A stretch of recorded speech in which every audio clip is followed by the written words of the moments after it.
Ameublement Tanguay en première ligne.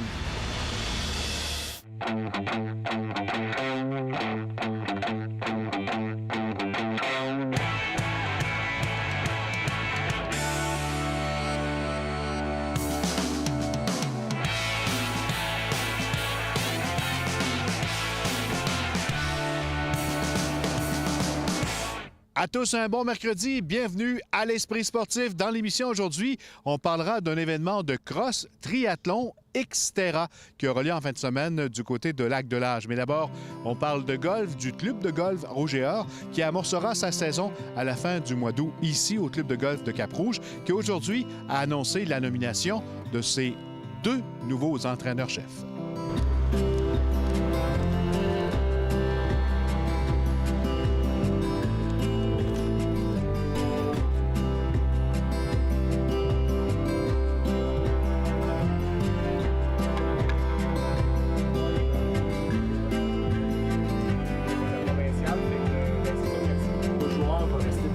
Dire que c'est un petit peu la logique qui a été respectée dans ton cas et dans le cas de Kevin? Oui, on peut dire ça. Je suis super content là, de reprendre ce poste-là, entraîneur-chef, de prendre la place à Élie. C'est juste une continuité là, pour moi. Puis pour Kevin, c'était la logique aussi. C'est lui qui coachait les filles depuis déjà 4 ans. Ça a l'air d'être un beau tournoi, des belles équipes.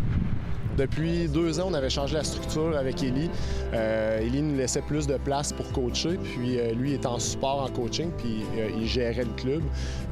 Fait qu'il était vraiment là pour nous aider en coaching, mais vu qu'on avait beaucoup de place, on a comme redéfini un peu la structure de coaching. Fait que c'est là que Kevin et moi, on se sent prêts en ce moment là, pour cette nouvelle saison-là. On se sent vraiment solides les deux ensemble. Je savais qu'à l'interne, il y avait des gens qui étaient capables de prendre la place puis de faire la job, comme on dit. Mathieu est proche de ses athlètes, il était assistant-entraîneur, il était proche de nous, il était toujours avec nous.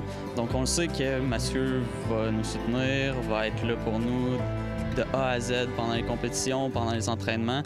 Et il va, sans nous dire qu'il va nous faire oublier Élie, il va faire en sorte que le changement d'entraîneur va se passer super bien. Encore une fois, un très bon noyau. Ça part bien quand on a un nouveau poste.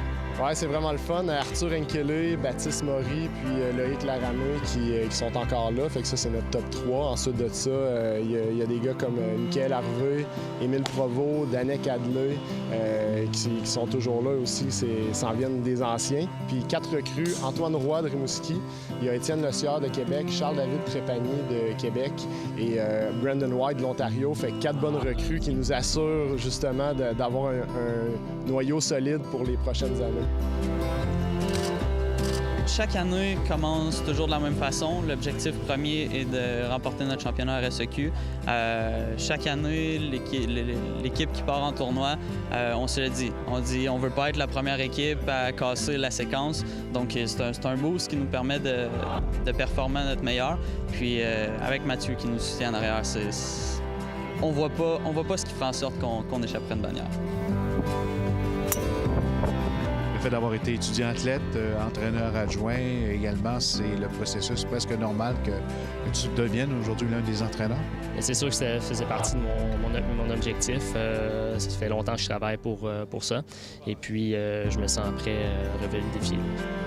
Au niveau de l'équipe féminine, qu'est-ce qu'on peut en dire maintenant? Qu'est-ce que Élie Anctil te laisse dans les mains?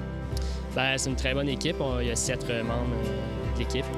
Alors, on compte sur 2 recrues, Florence Leduc et Virginie Roy, qui se rajoutent cette saison. Puis, dans le fond, la seule personne qui a gradué l'année passée, c'est le Tasselin. Alors, on part un gros morceau, mais on reprend avec Florence Leduc cette saison. Objectif cette année, la bannière? La bannière, continuer sur notre séquence. Puis ensuite, au niveau canadien, d'être prêt pour aller chercher un top 2.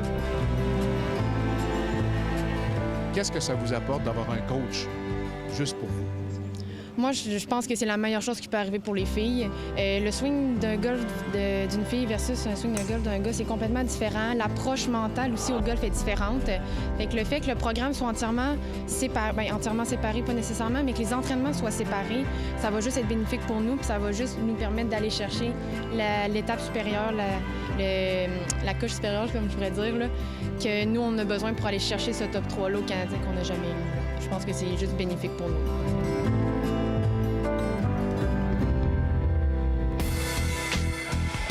C'est aujourd'hui que s'ouvrait officiellement le camp d'entraînement des Remparts de Québec, alors que les joueurs invités se rapportaient à Patrick Roy et à son personnel d'entraîneur au pavillon de la jeunesse.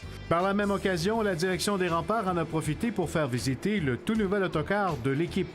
Dès le 19 août prochain, les Remparts rouleront partout au Québec et dans les Maritimes à bord d'un nouvel autobus complètement redessiné et à la fine pointe de la technologie. On a rafraîchi un peu le logo, mais on a essayé quand même de garder aussi le passé des Remparts de Québec depuis près de 50 ans. D'un côté, on a Guy Lafleur qui a gagné la Coupe Memorial. De l'autre côté, on a mis Alexander Alula quand on a gagné la dernière fois la Coupe Memorial. Et en arrière de l'autobus, c'est un peu plus d'actualité avec la présence de deux de nos joueurs de cette année, en Baribeau puis Kourachev. On a amélioré le confort à l'intérieur? À quelque part, c'est un nouvel autobus. Là, c'est pas le même autobus que l'année passée. C'est l'autobus récent de la compagnie Intercar. Donc, tout a été un peu rafraîchi. Tous les équipements technologiques vont être réinstallés là, au niveau de télévision, Internet, etc. Et il y a des nouveaux bancs qui devraient rentrer là, pour le coaching staff là, dans les prochaines semaines. Après la pause, l'événement de cross triathlon Xterra.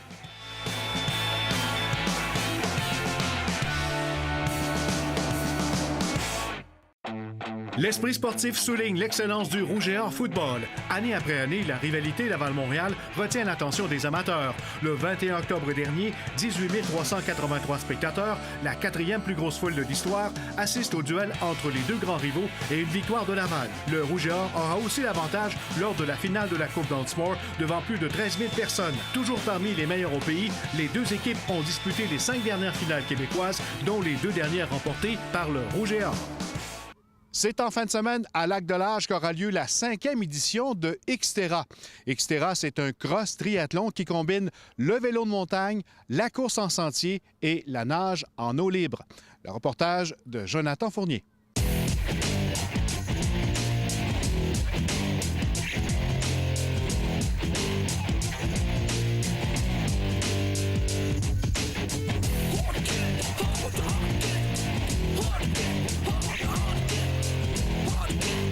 Xterra, c'est une franchise américaine de triathlon qui combine de la natation, du vélo de montagne et de la course en sentier. Donc, c'est la version trail du triathlon. Et le Xterra Québec, c'est notre 5e édition sur le circuit Xterra. Et on est à notre première édition sur le Pan-Am Tour, qui est une coche de plus, là, où on accueille les élites, l'élite d'Amérique et du monde. On a pris les 3 premières années vraiment à assurer d'avoir un parcours qui puisse accueillir l'élite, puis roder aussi notre organisation. Et ensuite, l'année dernière, on s'est structuré comme organisation. Cette année, on était prêts. On était prêts à embarquer sur le Pan-Am Tour. Aussi, c'est un sport nouveau, émergent, qui a pris de l'ampleur, mais on voulait s'assurer d'avoir une certaine participation, puis se faire connaître avant d'embarquer sur le circuit. On donne des bourses, puis aussi, c'était un peu plus d'engagement d'être sur le Pan-Am Tour, mais on était prêts cette année. On a présentement de confirmer pour samedi, on a les 5 meilleurs sur le Pan-Am Tour, présentement, au classement chez les hommes, donc les 5 meilleurs en Amérique. On a les 3 meilleures femmes. Au total, on a, hommes-femmes, on a 12 athlètes là, qui font le Pan-Am Tour. Cette année, c'était vraiment le fun. Ça touchait Chili, Argentine, Costa Rica, Mexique. On est allé en Alabama, on est allé à Victoria, Colorado. Il m'en manque probablement, mais ça fait vraiment le tour de l'Amérique. Et puis, de plus en plus, il y a beaucoup d'argent sur le circuit. Donc, beaucoup de jeunes qui s'en viennent, qui se spécialisent en Xterra. Comme là, on va avoir 2 gars de la Nouvelle-Zélande qui débarquent en fin de semaine à Québec. Fait que vraiment, le sport prend beaucoup d'ampleur. C'est vraiment intéressant. I really want to push the swim as much as possible and then get onto the bike and really hammer, and been going really well there. I need as big of a gap as possible and just hold on the run, and we'll see how it plays out. Le parcours ici, ce qui est différent, c'est que les sentiers sont tout nouveaux. Il y a 5 ans, il n'y avait rien ici. Fait que c'est des sentiers qui sont vraiment dans le dernier cri du vélo montagne, c'est-à-dire avec beaucoup de fluidité. Fait qu'au lieu du pilotage avec beaucoup de racines, beaucoup de roches, aussi que c'est plus technique, c'est plus au ralenti puis c'est plus difficile d'être sur le vélo. C'est un parcours aussi que c'est plus fluide, fait que c'est une plus grande vitesse, mais ça prend plus de pilotage, de maniement au travers des arbres, fait que du sillonnage. Jean-Philippe a remporté les éditions 2014 et 2016 du Xterra Québec et Vincent a remporté les éditions 2015 et 2017. Ils n'ont jamais eu la chance de compétitionner l'un contre l'autre. Jean-Philippe est très ami avec la communauté. Il connaît bien les participants. Il va être là comme analyste. Mais malheureusement, il ne peut pas participer. Il s'est fracturé un coude là, en fin de semaine. Parcours vraiment amusant, vraiment excitant pour avoir fait le circuit panaméricain au complet l'année dernière. Je peux dire qu'ici, on a vraiment des sentiers incroyables. Un parcours de 1,2 km de natation, donc ça va être 2 boucles de 600 mètres. Le parcours de vélo, ça va être 3 boucles de 10 km pour un total de 30 km. Et pour la course à pied, c'est 2 boucles de 5 km, ce qui donne la possibilité aux spectateurs de voir passer les élites. On veut donner le sens du spectacle là, à notre événement. On veut que ça soit festif et que les gens puissent voir les athlètes passer régulièrement. Donc c'est pour ça qu'on fait ça multiloop comme ça. Il s'agit de bien gérer le vélo pour avoir du gaz encore pour la course à pied parce que le parcours de course est très côteux. On commence avec une bonne côte. Ouais, vraiment, c'est là qu'on va voir qui est tough et qui est moins tough. Notre participation a explosé. En fait, on a doublé et plus la participation des 4 dernières années. On est à 2 fois et demi le nombre d'inscriptions de l'année dernière. Fait que je suis vraiment très content. Il y a évidemment de la place pour les amateurs. La grosse portion du Xterra, en fait, c'est pour les amateurs. Il y a une portion élite à cause du Pan Am Tour, mais le reste, c'est le même parcours, c'est la même chose ou à peu près que les amateurs vont faire.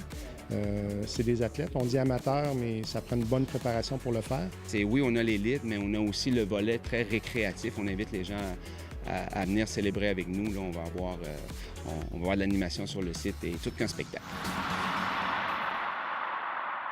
Et voilà qui complète l'esprit sportif pour ce mercredi. Soyez au rendez-vous demain. Bye bye.